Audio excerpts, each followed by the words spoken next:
I'm going to cover the steps of the performance without actually going through a full performance myself. This type of effect is aimed at professional magicians. Now, you've already got your own seance routines scripted and you're happy with the way these work. I'm not a performer, I'm an artist and a creator, so I'm not going to tell you how you should perform your seances. What I will tell you is though how the ectometron works and which stages should be operated first. The first thing we're going to do is get the machine operating on the table. Now the first element of course is the collector. So the light from the candle makes the sails in the radiometer turn and the collector collects this radiation, which it then converts into some form of electrostatic energy. Now all you need to do is light a candle and the sails will begin to turn, very slowly at first, but they will begin to gather speed. Obviously using a candle, please take into account the risk of fire. So just be aware that you have a naked flame on the table in front of your audience. Of course, most people in the bazaar field are used to working with candles, but as I say, you can't be too careful these days. Next, we insert the ectoplasmic battery into the spirit support unit. This turns on the Peltier cell, which of course then heats the air inside the low temperature motor, and we just give the wheel a little push. So both the radiometer and the spirit support unit are operating. Now, some people like to have the spirit visually appear in the tube in front of their eyes. Other people like to have their eyes closed while they're doing the invocation and then to open their eyes and to find that the actual chamber is actually filled with smoke. So at some point the spirit has materialized as they've had their eyes closed. It's completely up to you how you do this. It's dramatic either way, from once seeing the chamber empty to then seeing it filled with this like milky vapour, or to actually see the smoke appear inside the chamber. It's completely up to you how you wish to perform that aspect. Once the spirit has materialised inside the chamber, you can then use the bell or the strobe lights to conduct a Q&A session as you normally would with a spirit. So 1 ring for yes, 2 rings for no. I like to mix it up a bit. I like to use the bell for a bit of Q&A, and I also like to use the strobe light inside the chamber to emulate electrostatic discharge.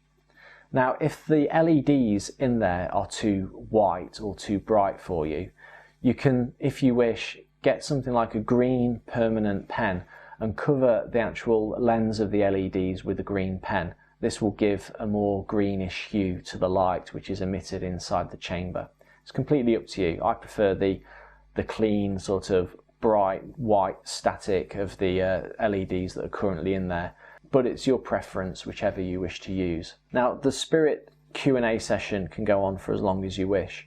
Remember that once the low temperature engine motor is spinning quite fast, you can take away your ectoplasmic battery because the heat from the Peltier cell will continue to drive that motor for at least another 5 minutes. If the wheel starts to slow down, just place the battery back in again and that will heat the cell up, and of course the wheel will begin to gather speed again. So you're using the battery to keep providing power to the spirit support unit as and when you need it. To leave the battery in, or the ectoplasmic battery in place throughout the whole seance, you're going to burn out your 9-volt battery, and you don't really want to do that. You're also at risk of possibly damaging the Peltier cell by providing heat to it for too long. So once the engine is moving nicely and freely, take the ectoplasmic battery away, pop it to one side until it starts to slow down. If the seance is coming to an end anyway, then let the motor run down till it stops. But if you're still in the middle of a Q&A session, just place the battery back in and that will heat the cell up again, and the motor will start to pick up speed once more. Now at the end of your seance, what I like to do is blow the candle out, which of course will prevent the radiometer from moving anymore.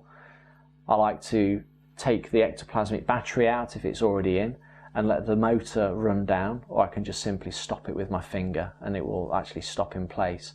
And what you're essentially doing is you're not providing support for the spirit within the chamber anymore, which of course means the spirit is free to go. Now, to release the spirit, remove the nuts from the top of the ectoplasmic chamber, and all you need to do is remove the lid very carefully. Now, by removing the lid very carefully,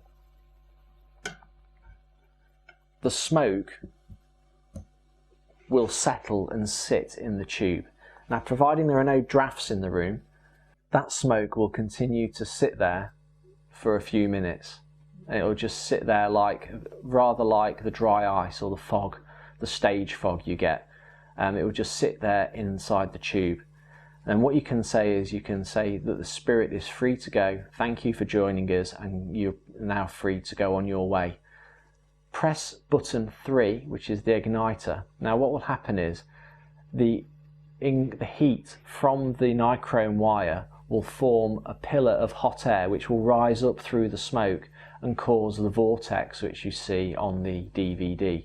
Now the vortex will be released up into the air and the tube will empty in a matter of seconds. So it's a very dramatic ending to the seance, and the spirit will just vanish into the ether, leaving the ectoplasmic chamber completely empty, and the seance comes to an end. Practice these aspects. You've only got 3 buttons to control. Obviously you control them 4 times. So you've got the first button which controls the bell, the second button, the second channel which controls the strobe light, and the third channel which you use twice, once to ignite the smoke and once to cause the vortex for the spirit to depart. Once that has happened, the actual performance, the spirit has left and the performance is over. You can then put the lid back onto the ectoplasmic chamber and the performance has finished. It's a very dramatic end to the seance. Another point which you may want to do, which can be done as well, is if you get the small glass bottles which are held with a cork, small corked glass bottles which you get from most craft stores, you're able to, as the spirit escapes into the ether, catch a little bit of the spirit smoke into one of these bottles, place a cork on it, and leave it as a memento for the person who you're performing for. So it gives them a souvenir to take away. Of course, you tell them not to ever take the cork off the bottle because it will release the spirit again, and they may not be able to get rid of it. But it leaves a nice spooky memento for a member of your audience if you so wish.